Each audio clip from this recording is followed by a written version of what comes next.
So Hollywood superstar Tom Cruise has been making headlines for his alleged dressing down of crew members working on his new movie, Mission Impossible 7.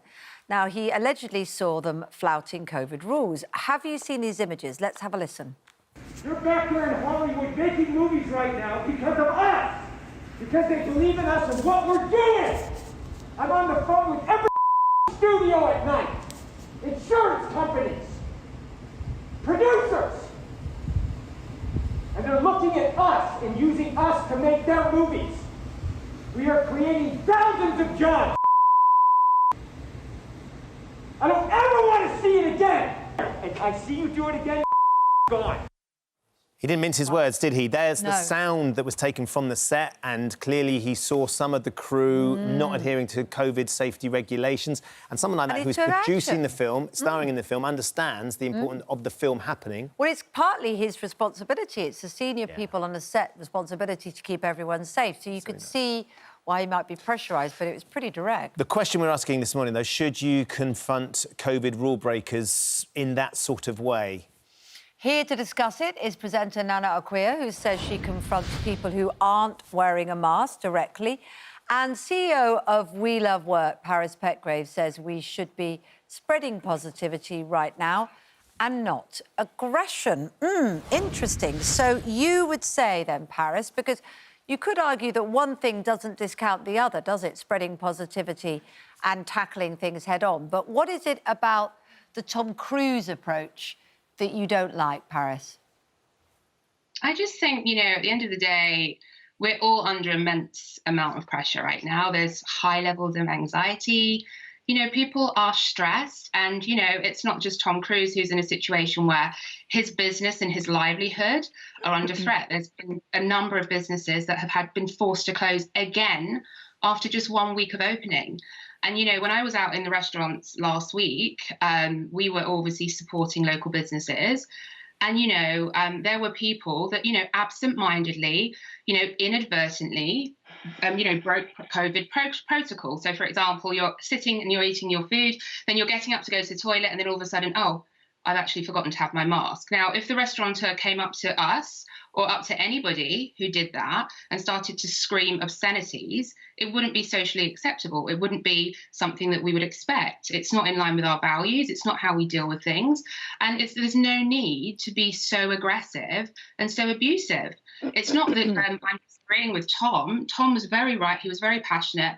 You know, I totally believe in what he's doing, and I commend him for doing that. But the aggression, the abuse, it's not necessary. Let's put that to Nana, because Nana, I've had an interesting message from Nemo on Twitter who says it's one thing for Tom Cruise yelling at staff and making them fear for their jobs, but if I was to yell at a stranger, it would only go on to cause an argument and probably nothing would be achieved. He is in a position of responsibility, and he's carrying a lot of responsibility with that film set and as one of the producers of the film. But as Paris was just saying there, to do that in the street, to confront someone, is that going to achieve much other than perhaps friction and maybe worse, some sort of aggression back at you? Well, to be honest, I'll answer that now. I find it works. It actually works in some respects. Obviously, I agree. The way Tom spoke, I think, was acceptable because he's got, what, I think $100 million or so riding on this film. And also the film industry is pretty much shut down. We can't even really go to the cinema anymore. So he's absolutely spot on. When I go to my supermarket, and I have to tell you, when I go in, I gel my hands. Hardly anyone gelling their hands when they go in. Then I make sure my mask is covering my nose and mouth. I will speak to non-nose wearers with the mask and say to them, what's the point? What's the point? And they will look at me and say, what do you mean? And I said, well, you might as well just take it off. It's not covering your nose and mouth. Why should I protect you when you're not protecting me? Let's be honest. See, that's quite a gentle way of tackling, isn't it? By highlighting what they've done wrong. I suppose what you're saying, Paris, is is that it's the aggression and the tackling that, in a way, Nana, could lead to aggression coming back on you and putting yourself at risk. Because I think people are finding it quite hard to stick to rules. Masks slide down, things go wrong. You're concentrating where you're going, forgot to do your hands. That's human, isn't it? People do those things. It's human. How to approach it. Yeah. It's human, but I You think know, under the at the end of the day, circumstances, every in many time cases, sorry, Paris, it's human, but I think in this case, with a virus that not only causes neurological problems, long COVID, it causes blood clots, it causes death to and awful suffering for many people. And I presume, Paris, maybe you've not been touched by it in the way many others have. I totally understand and respect his aggression. And in his case, I think it was absolutely warranted. If those people cannot stick to the rules, then they should be fired or moved off the set, because they are causing a problem and potentially putting the entire production into jeopardy. Paris? The rules, you know, sticking to the rules aren't the question here. We're not disputing people. We're not saying that it's okay for people not to stick to rules. What we're saying is that the way that we deal with that has to be done in a way that's civil, that's diplomatic, and that, you know, make sure we're respecting people when we're doing it. You know, even the police, if the police see somebody breaking the rules, they're not going to go up to them and start screaming obscenities, and neither should members of the general public. And to be honest, Nana, neither should you. You don't have the right to do that. It's inflammatory behaviour. We're going to start to see, fights. Tom Cruise has a huge stake. Because it's not right.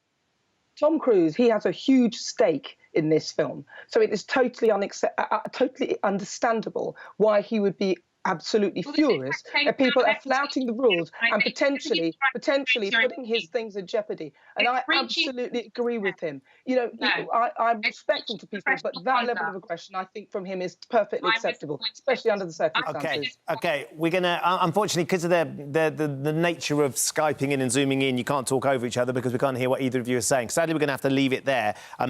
We appreciate your thoughts this morning. And thank you for being civil about it with each other this morning. That's been very helpful. Thank you. I mean, Lauren saying on Twitter, Tom Cruise said exactly what I want to say to people who don't respect the space rules. It's just selfish to not think about others around you. Andy saying, I don't find anything wrong with what Tom did. People are too sensitive. But Fee says, Tom Cruise is threatening to put people out of work at Christmas in such a vile and aggressive manner. Thinks it was a PR stunt. Brian says, if you caught someone breaking the law by stealing on a film set, then you would say, do that again and that's it. So he's just saying this is potentially worse because people's lives could be lost. Brian says, I think he's a bully. We should not encourage confrontation ever. He uses his power to abuse stuff. I think the other thing we should point out was, I'm pretty sure Tom Cruise had no idea that was being recorded or it was going to get released. No, and, I'm pretty sure he didn't know. And so, which is why we're saying allegedly it's him doing it, because for legal reasons. And with that in mind, you can just hear in him, I think, because we're all bearing this, concern and the responsibility he is carrying for all those people that are working on that set. He will know people who have lost their homes and lost their jobs. We keep hearing it because the film industry had to shut down for the period that it did. The fact that they found a way to work around these. We filmed Tipping Point. We're filming here in very strict protocols. All our staff have masks on. Everybody is protected. We can only do it if we are really, really careful. If we circumnavigate those rules and break those rules, we will get shut down. Yeah, absolutely, and that jeopardises everyone's futures, everyone's business and everyone's health. So, yeah, you could hear him. He was like a parent that's cross when a child's run into the road, isn't it? You're not really cross with them. You're actually... It's anxiety and fear that comes out.